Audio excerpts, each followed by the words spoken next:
India remains deeply concerned about the persistent threat posed by cross-border terrorism, which continues to undermine regional peace stability. It is ironic that Pakistan, with its long tainted record of genocidal acts, has chosen to refer to issues that are strictly internal to India.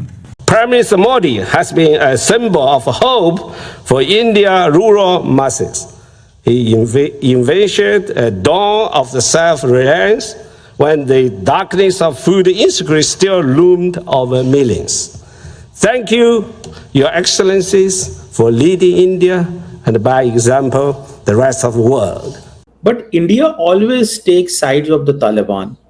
I really want to understand at this moment, उस मौके के ऊपर जब सारी दुनिया ये कहती है that Pakistan is a victim of terrorism. PM Modi जो है वो 4 या 5 कंट्रीज के विजिट पर है।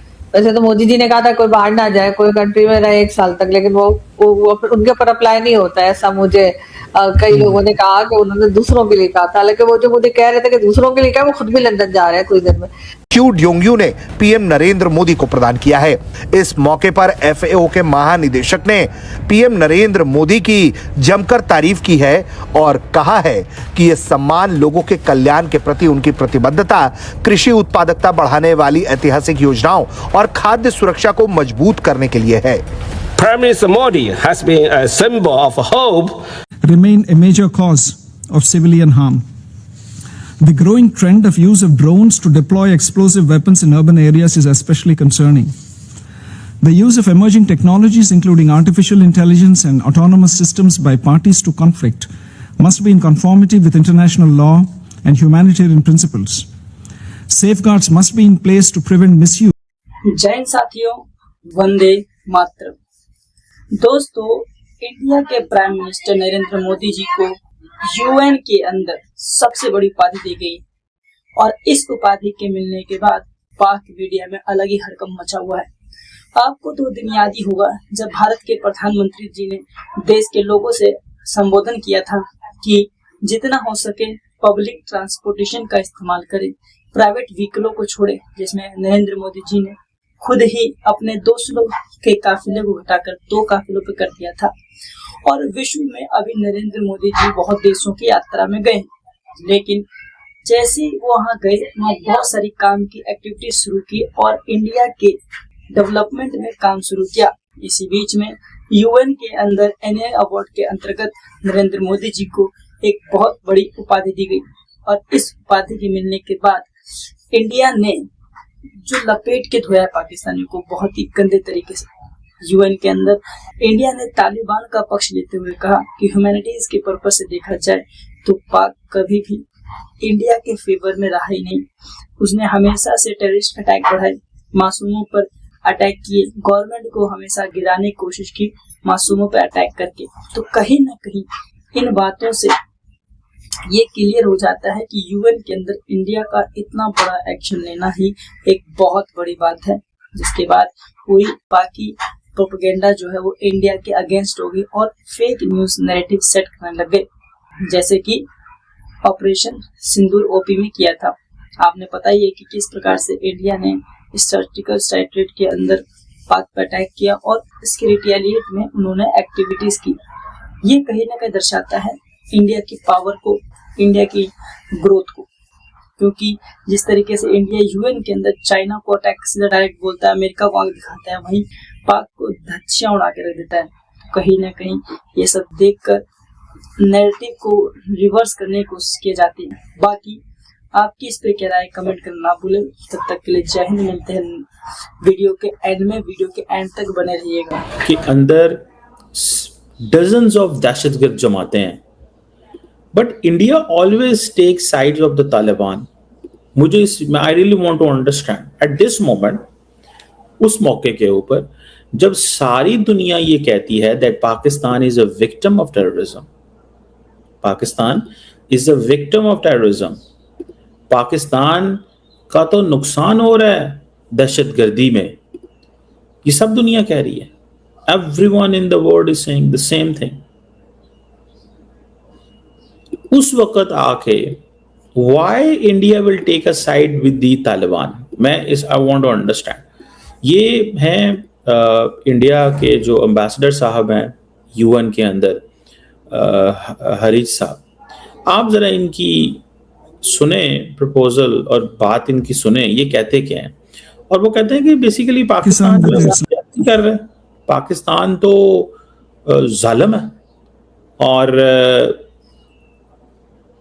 जब भी पाकिस्तान ने जब अफगानिस्तान पे हमला किया था तो रशिया ने पाकिस्तान की सपोर्ट की थी कि यहाँ पे 23,000 दहशतगर्द हैं, लेकिन इंडिया रशिया इतने और कई अच्छे दूसरी पार्टनर हैं। कंट्रीज में उनको जो है बिलियन ऑफ डॉलर्स की इन्वेस्टमेंट भी मिल रही है। सर ऐसी क्या बात है जो भारत में लोग इन्वेस्टमेंट कर लेते हैं या कंट्रीज कर लेती हैं, कंपनीज आ जाती हैं, आपके ख्याल से पाकिस्तान में क्यों नहीं आती? क्या सिर्फ सिक्योरिटी रीजन है? नहीं नहीं, बहुत फ़र्क है दोनों मुल्कों में। तो देखिए, ये सवाल कोई अगर मुझसे चाइनीज़ फॉर एग्ज़ाम्पल के फॉरेन पैसे दो किस्म से आते हैं बाहर से। एक फॉरेन डायरेक्ट इन्वेस्टमेंट है, यानी टोयोटा आके आपकी मुल्क में फैक्ट्री बनाकर, कार बनाकर या असेंबल करके बेचती है, उसको फॉरेन डायरेक्ट इन्वेस्टमेंट कहते हैं। और दूसरा है कि आपके स्टॉक मार्केट पे कोई म्यूचुअल फंड बेच रहा हो और मैं वो म्यूचुअल फंड में डिपॉजिट कर देता हूँ कुछ पैसे जो आपके स्टॉक मार्केट पे चाहते हैं, तो उसको फॉरेन प्राइवेट इन्वेस्टमेंट कहते हैं, FPI, as different from FDI। एक और तरीका है पैसे आने का, वो है जो आपको चाइना की तरफ से आते हैं, सरकार की तरफ, गवर्नमेंट टू गवर्नमेंट। जैसे CPEC के लिए जो पैसे आए, they are not foreign direct investment या फॉरेन प्राइवेट इन्वेस्टमेंट, वो गवर्नमेंट टू गवर्नमेंट इन्वेस्टमेंट्स है। और एक चौथा है जो रेमिटेंसेस से आते हैं, जो लोग बाहर नौकरी करके पैसे भेजते हैं। तो दीज आर द 4 वेज जैसा पैसा आता है। तो पिछले 6-7 महीने से इंडिया में फॉरेन डायरेक्ट इन्वेस्टमेंट ज़रूर आया है, खास तौर से मेरे ख्याल से गूगल और अमेज़ॉन के पास से, कि वो इंडिया में डेटा सेंटर्स बना रहे हैं।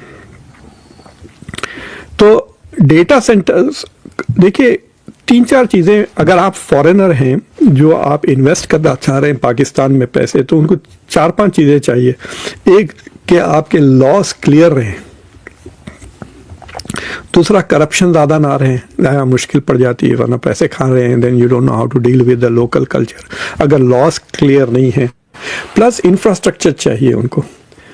फॉर एग्ज़ाम्पल, तो मैं एक बार एयरपोर्ट पे एक साहब से बैठा हुआ था, जब उसने देखा कि मैं इंडिया से हूँ तो उसने मुझे बड़ा दिलचस्प किस्सा सुनाया कि मैं स्टेट का नाम ले लूँगा। तो एक स्टेट के चीफ मिनिस्टर ने उनको बुलाया और उनको कहा कि मैं ज़मीन दे दूंगा और तुमको टैक्स नहीं लगाऊंगा 20 साल की, अगर तुम यहाँ पे फैक्ट्री बनाओगे। और फिर उसने कैपिटल से हेलीकॉप्टर में बिछा के उनको वो जगह ले गया जहाँ पे ज़मीन थी। तो ही रियलाइज़ कि अच्छा, ज़मीन फ्री मिल रही है, इन्वेस्टमेंट है, पानी भी है, इलेक्ट्रिसिटी का वो उसने बताया कि वो पे इलेक्ट्रिसिटी भी अवेलेबल थी। तो इसे इट वाज वेरी सिंपल। मैं सोचा यहाँ पे एक छोटा शहर बना देता हूँ जहाँ एम्प्लॉयज रहेंगे और यहाँ पे काम करेंगे। लेकिन वो हेलीकॉप्टर ख़राब हो गया या कुछ ऐसा कोई चीज़ हुई, इससे इसके मुझे पता चला कि रोड ही नहीं है वहाँ पे। तो रोड जाने के लिए नहीं है। तो जब वो बाद में पूछा वो चीफ मिनिस्टर से, तो उसने कहा कि भाई हाँ, रोड आपको बनानी पड़ेगी, you are developing the area. He said no, I am not going to build this road, क्योंकि अगर मुझे लोग सामान लाना है। So that is what we mean by infrastructure. तो उसने वो इन्वेस्टमेंट नहीं की, उसने कहा कि मैं वियतनाम में जाके इन्वेस्ट कर दिया।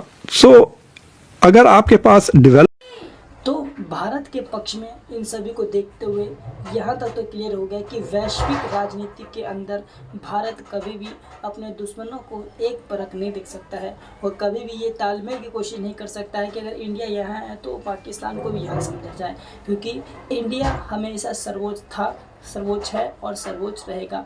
UN के इस भाषण के अंतर्गत सबसे बड़ी बात यह है कि जब नरेंद्र मोदी जी को उपाधि दी गई थी तो उनको ये कहा था कि प्राइम मिनिस्टर नरेंद्र मोदी एक ऐसे मुखट हैं, एक ऐसे चेहरे हैं जो वैश्विक ग्राम की ओर है ना, वैश्विक में से पूरी दुनिया के गाँव को एकजुट करने का काम करते हैं।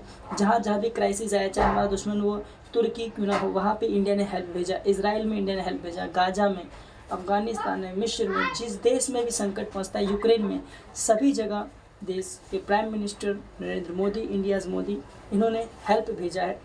और कहीं ना कहीं इसको देखते हुए जब इंडिया को अवार्ड मिला उसके बाद जो भारत के जनरल सिक्योरिटी एक्ट में जो गए थे अध्यक्ष, उन्होंने दबा कर ले लिया। उन्होंने सिंपल ये कहना था कि इंडिया हमेशा उनके साथ खड़ा है, जो इंडिया के लिए या विश्व में शांति पीस के लिए काम करता है, और इंडिया हमेशा उनकी मदद करेगा। लेकिन वहीं पाक का नैरेटिव सेट फिक्स था कि इंडिया की बेइज्जती करना, और इंडिया के UN महासभा के अंदर जिन्होंने बातें बोली एकदम खतरनाक बोली और पाक को लपेटा। बाकी आपको इस पर क्या राय कमेंट करना ना भूलें। तब तक के लिए जय हिंद, और इंडिया के पक्ष में कमेंट ज़रूर लिखें। तब तक के लिए जय हिंद।